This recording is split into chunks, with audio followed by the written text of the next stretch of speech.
오늘 철로역정 시리즈 17번째 겸손의 골짜기라는 제목으로 함께 말씀을 나누고자 합니다.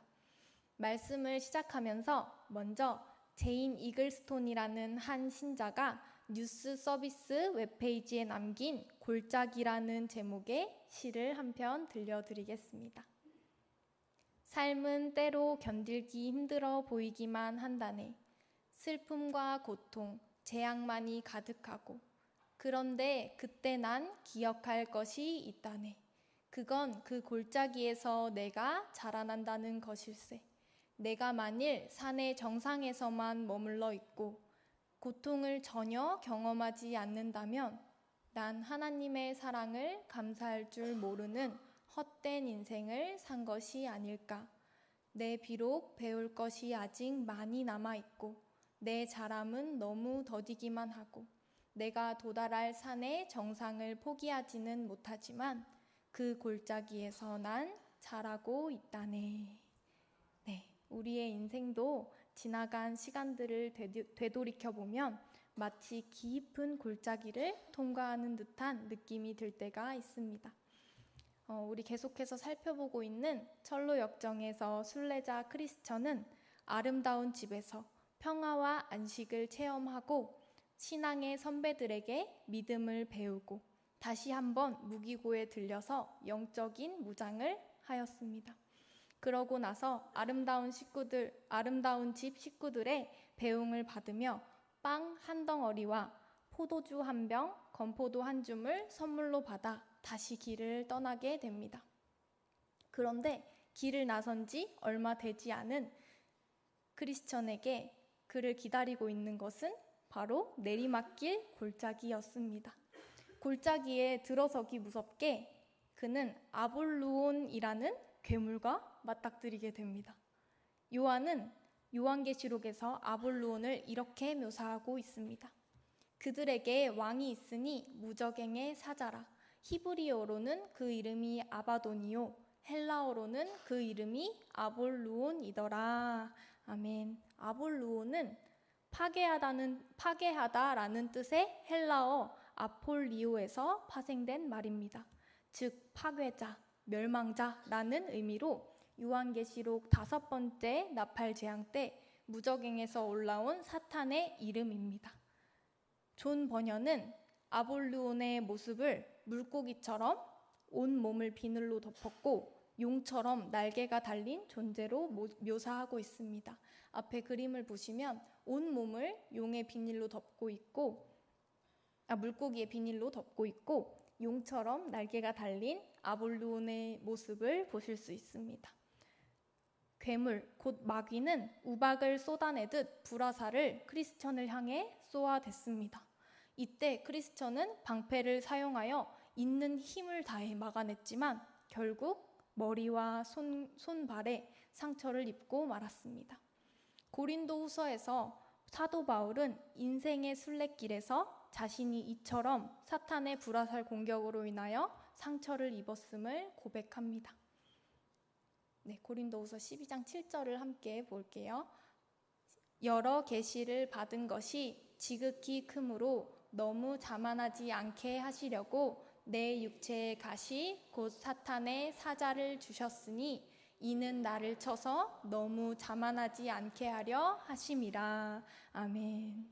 사도 바울은 사탄의 하수인이 자신을 쳤고 그 결과 자신을 찌르는 육체의 가시, 즉 고통을 경험하고 있다고 말합니다.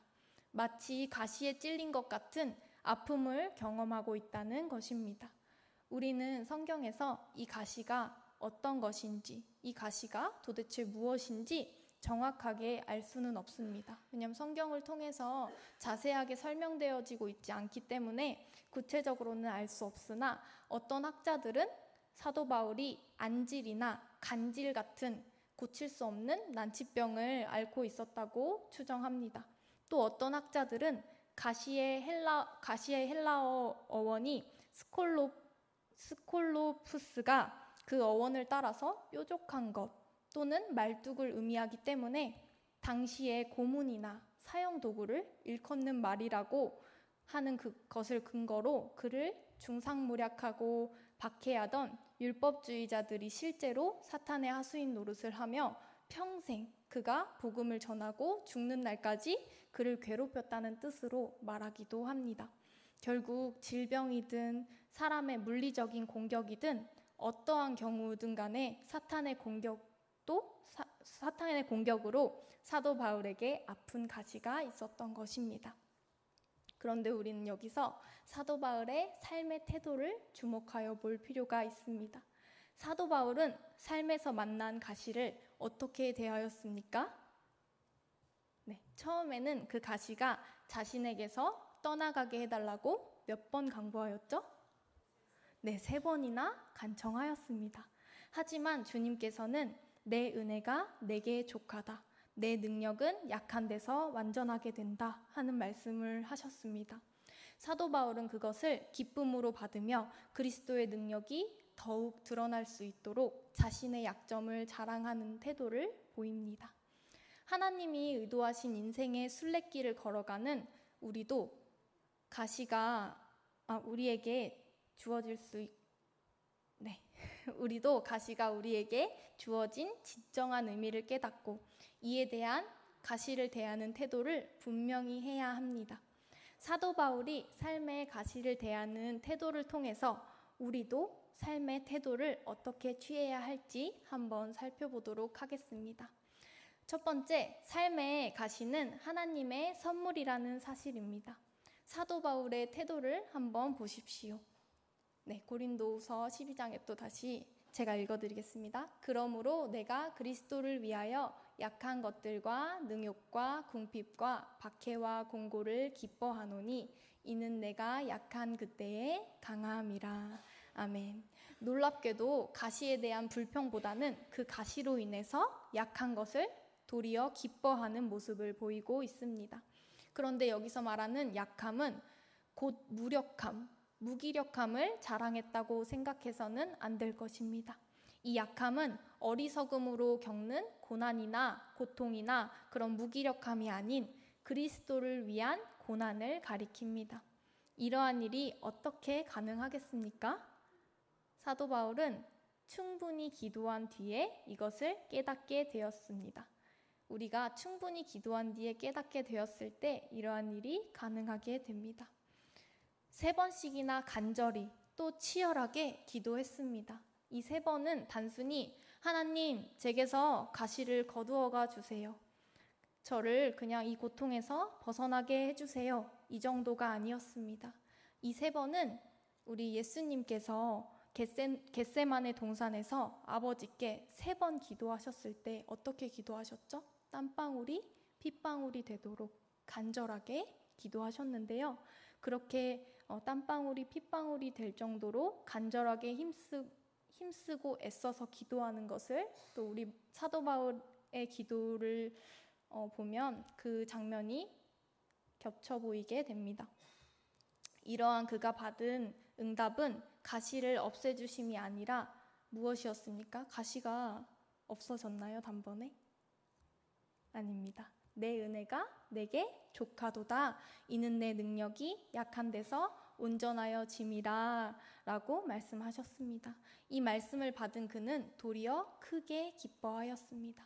그리고 앞으로는 자신의 약한 것들에 대하여 자랑하겠다고 말합니다. 즉시 감사의 태도를 보이는 사도 바울입니다. 이것이 바로 사도 바울이 삶의 골짜기에서 배운 감사였습니다. 철로 역정의 크리스천도 이 같은 감사를 드리고 있습니다.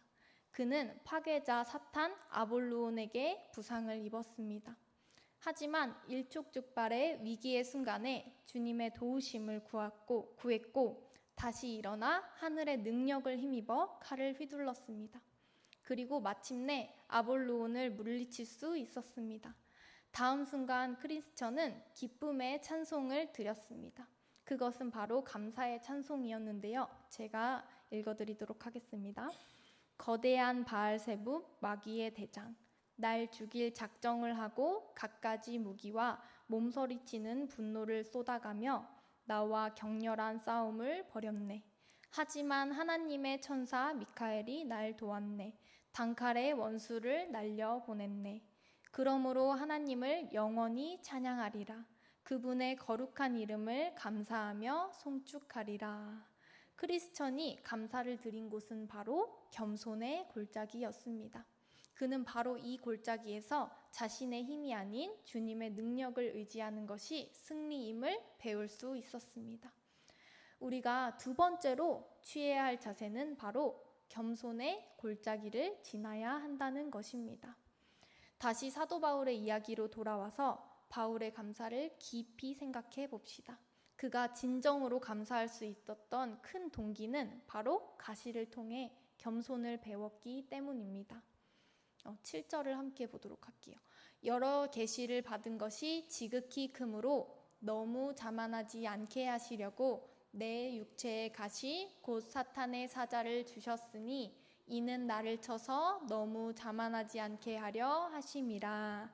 아멘. 네, 7절에서 두 번씩이나 너무 자만하지 않게 하시려고 라고 하나님이 그 가시를 두신 것이라고 말하고 있습니다. 바울에게 있어서 가시는 겸손을 배우게 했으며 약한 중에 하나님을 더욱더 전적으로 의지하도록 만들었습니다. 그에게 있어서 가시는 하나님을 더욱 간절하게 찾는 동기로 작용했던 것입니다. 간절한 기도로 가시가 떠난 것은 아니었지만 대신 자신의 약함을 통해 하나님이 강하심을 경험하였습니다. 그래서 결국 바울은 자신을 붙드시는 주님의 능력으로 평생을 복음을 전하고 교회를 개척하고 세상을 바꾸는 놀라운 일에 쓰임을 받았습니다. 무려 13권의 신약 성경을 쓰기도 했죠. 이러한 그는 가시 때문에 더 많이 기도했고 가시 때문에 오직 주님의 능력만을 의지했습니다. 가시를 가지고 있음에도 마치 그 가시가 아무런 효력도 내지 못하는 것처럼 그리스도의 은혜가 발걸음마다 함께하므로 사도 바울은 복음의 용사로서 살아갈 수 있었습니다. 그가 통과한 골짜기가 바로 하나님의 은혜를 경험하게 하는 겸손의 골짜기였기 때문입니다. 만일 사도 바울에게 이러한 가시가 없었더라면 어떻게 되었을까요? 그가 여러 계시를 받은 것이 너무 많아서 자신을 하나님으로 높이고자 하는 그러한 교만의 유혹을 받았을지도 모릅니다. 그리고 만약 그가 교만해졌다면 그 순간부터 사탄의 종이 되고 말았을 것입니다. 왜냐하면 사탄은 본래 아름다운 천사였지만 교만함으로 하늘에서 쫓겨난 존재이기 때문입니다. 이 아름다운 천사장이 타락하게 된 동기를 지적하는 이사야 14장 13절에서 14절을 함께 보도록 하겠습니다. 내가 내 마음에 이르기를 내가 하늘에 올라 하나님의 뭇별 위에 내 자리를 높이리라. 내가 북극 지폐의 산 위에 앉으리라.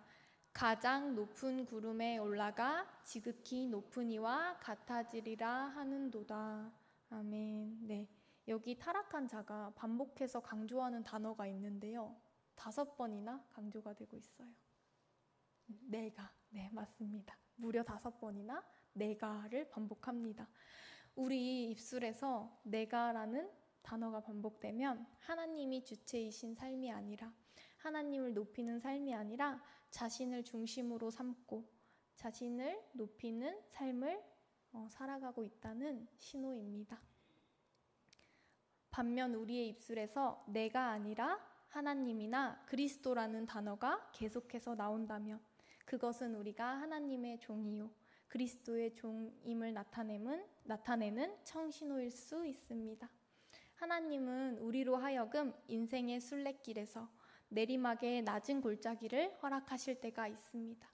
그곳에서는 치명적이지는 않지만 주의 도우심을 부르짖게 할 만큼 상처를 입히십니다. 겸손을 배우게 하시고 인생의 그 고난 가운데 은혜를 경험하게 하시는 것입니다. 그것이 바로 겸손의 골짜기입니다. 우리는 겸손의 골짜기를 지나며 비로소 장미뿐만 아니라 장미꽃, 가시도 감사하는 고백을 할 수 있게 됩니다. 마지막으로 우리는 골짜기에서도 자라날 수 있다는 사실을 기억해야 합니다. 어거스트 루드빅 스톰은 29살에 구세군 모임에 나갔다가 예수님을 믿고 구원을 받았습니다. 구원의 은혜에 감격한 그는 집에 돌아와서 시를 한 편 써두었는데요. 그리고 8년 후 37세 되던 해에 등의 통증을 느끼기 시작했고 곧 반신불수가 되고 말았습니다. 그는 불편한 몸이지만 평생을 복음 사역자로 헌신하고 구세군 사역자가 되었습니다. 이후 15년을 더 살면서 하나님의 능력을 증명하는 설교자로 많은 영혼들을 주님께로 인도했습니다.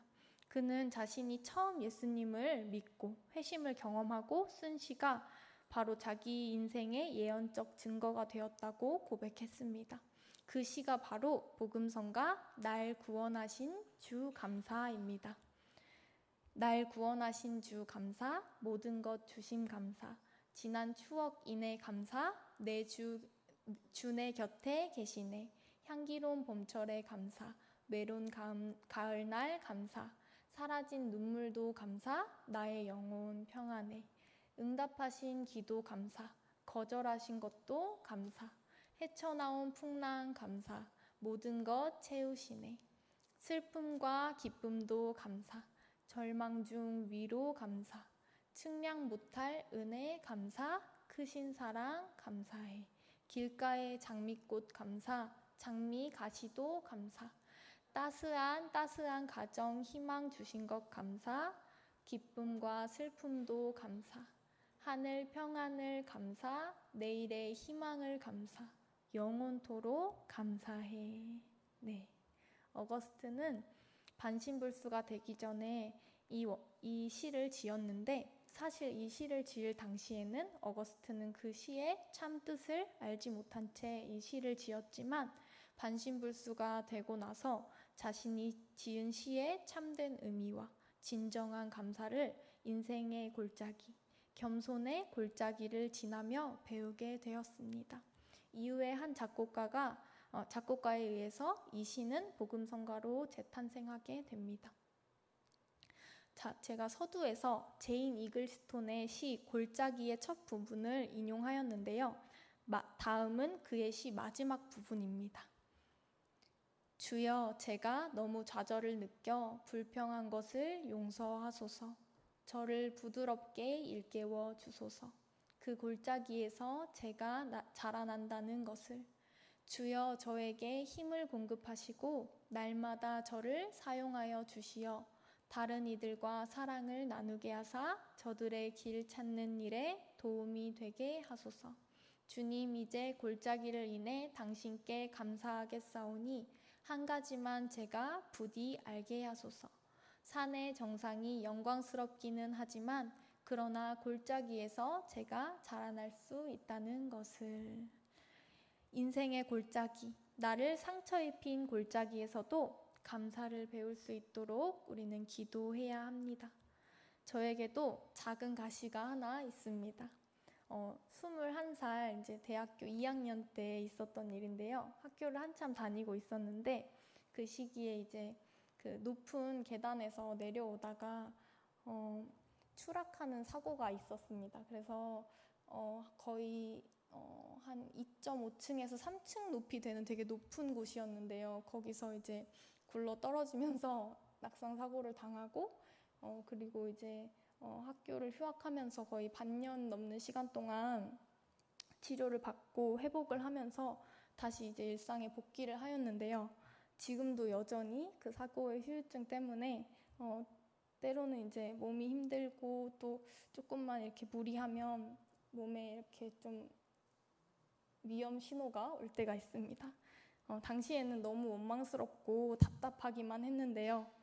회심 이후에는 이 작은 가시가 저의 삶 속에서 하나님을 더욱더 간절하게 붙들고 찾도록 하였고, 제가 교만하여 지려 할 때마다 제가 어느 위치에 서 있는지를 다시 생각하게 하는 가시가 되어 제가 교만하지 않도록 저를 계속해서 인도해 가고 계십니다.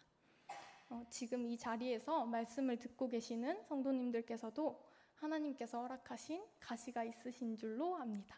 그 가시를 대하는 우리들의 태도는 어떠한지를 깊게 생각해 보시는 그러한 시간이 되셨으면 좋겠습니다. 철로역정을 보면 크리스천이 감사하는 그 순간 하나님의 천사가 하늘에 잎사귀를 가지고 와서 그의 환부에 붙여 주었습니다. 그러자 모든 상처가 아물게 되었습니다. 크리스천은 다시 감사하며 빵과 포도주를 마셨습니다. 우리의 감사의 근원은 십자가에서 희생하신 그 예수 그리스도의 몸과 피임을 기억하고자 한 것입니다. 우리 역시 진정한 그 감사를 배우는 매일의 삶이 되시기를 축복합니다.